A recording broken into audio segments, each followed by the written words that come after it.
Hai teman-teman, hari ini aku ingin baca bab kedua yang bertajuk Cerita Nyonya Ulfa dari novel Pembantu Kesayangan Tuan Abizar. Kalian bisa membaca novel ini secara penuh di Story On. Untuk lebih cerita menarik, jangan lupa di subscribe. Nyonya Ulfa bertanya saat aku mengemasi barang-barang pribadinya ke dalam koper. Wajahku menoleh sedikit menggambarkan rona bingung, kepalaku mengangguk, mempersilahkan dia bercerita. Setelah mengucapkan ijab, wajah tuanmu sangat murung, seperti menyesal menikahiku. Padahal keluarganya sendiri yang memintaku untuk menikah dengannya. Pergerakan tanganku yang menyusun barang-barang pribadi Nyonya Ulfa berhenti. Aku fokus mendengarkannya. Diam-diam memerhatikan semua perhiasan yang melekat di tubuhnya. Semua benda mahal itu dari Tuan Abizar. Sekalipun sudah menceraikan Nyonya Ulfa, Tuan Abizar tidak memintanya kembali. Nyonya Ulfa melanjutkan ceritanya. Selama bersanding di sebelahku di kedua resepsi Indonesia dan Arab Saudi, dia terus melihat ke arahmu, seperti merasa kecewa kepadamu.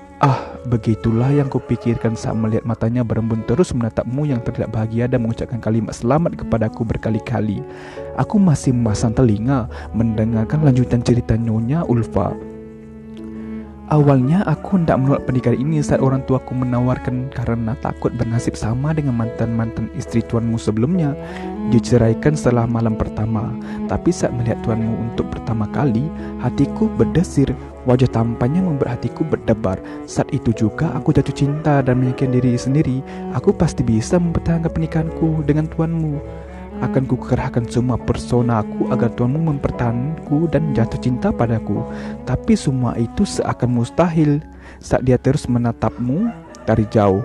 Tak pernah menolehku saat aku memanggil, tak pernah memandangiku wajahku. Padahal aku sudah berdana seapik mungkin. Saat aku mendesaknya untuk mengobrol, dia selalu menyuruhku diam. Tapi saat kamu mengajaknya mengobrol, dia selalu menanggapi. Sekalian wajahnya terlihat jutek. Matanya memandangku iri. Tak ada rasa benci yang diperlihatkan, hanyalah untuk kecemburuan yang wajar dirasakan oleh setiap wanita. Sorot matanya seperti mengatakan, andai aku jadi kamu. Di malam pertama, nyaris 3 jam dia mendiamiku. Sekalipun aku sengaja membuka sebahagian pakaianku agar dia melihatnya. Tidak tahan, akhirnya aku desak dia. Bagaimana dengan malam pertama kita? Apakah kamu ingin melewatkannya? Pertanyaannya membuatku menyesal setelah mendengar jawabannya. Kamu ingin tahu apa katanya? Nyonya Ulfa diam, memandangku dalam merasakan firasat buruk. Aku mengangguk saja. Dia bilang, bisakah aku berdandan sepertimu, berpakaian sepertimu, memotong rambutku sepertimu di malam pertama kami? Tentu saja aku heran saat mendengarnya. Dia bertanya penuh harap, dan apa jawabanku? Aku mengiyakannya. Nyonya Ulfa meringis sedangkan aku tidak mengerti apa yang terjadi.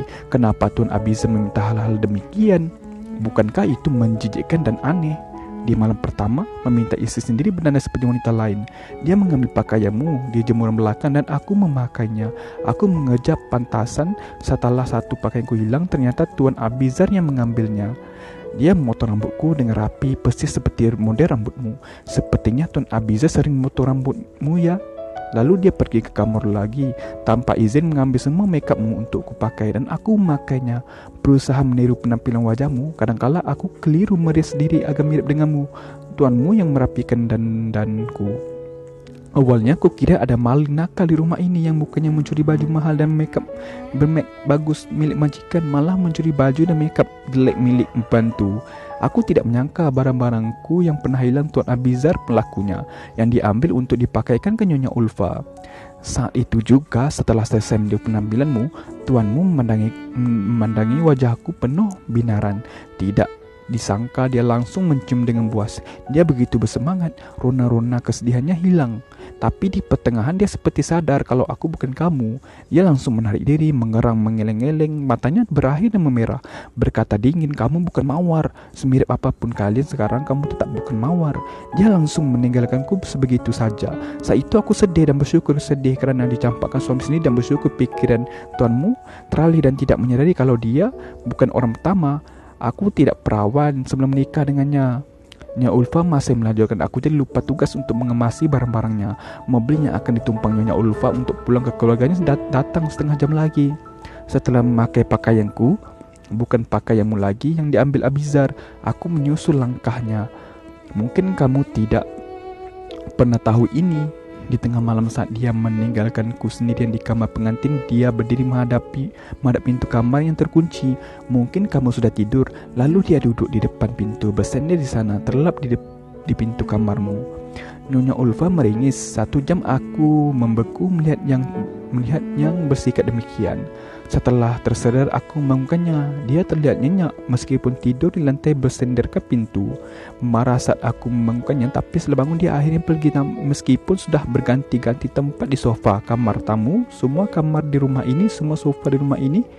Dia tidak bisa tidur sama sekali. Paginya aku ditalak begitu saja. Tidak sama halnya seperti saat menikahiku. Saat menalakku, dia tidak merasa menyesal sama sekali. Jujur Mawar, aku sangat sakit hati. Aku kehilangan kata-kata, tak ada kalimat tepat di kepalaku untuk menghiburnya. Apalagi dicurahan hatinya. Sepertinya aku terdakwa di sini. Dalam dari masalah yang menimpa, semuanya sudah terlanjur terjadi. Sekalipun aku menolak diceraikan, aku tetap mantan istrinya. Di masa idah ini, aku berusaha untuk mencuri hatinya lagi untuk merujukku. Tapi dia seperti tidak berminat sama sekali. Di rumah ini saja aku seperti tidak dianggap ada. Nyonya Ulfa ikut memasukkan barang-barangnya ke dalam koper. Masukkannya sembarangan saja. Acak tidak melihat atau menatanya terlebih dahulu.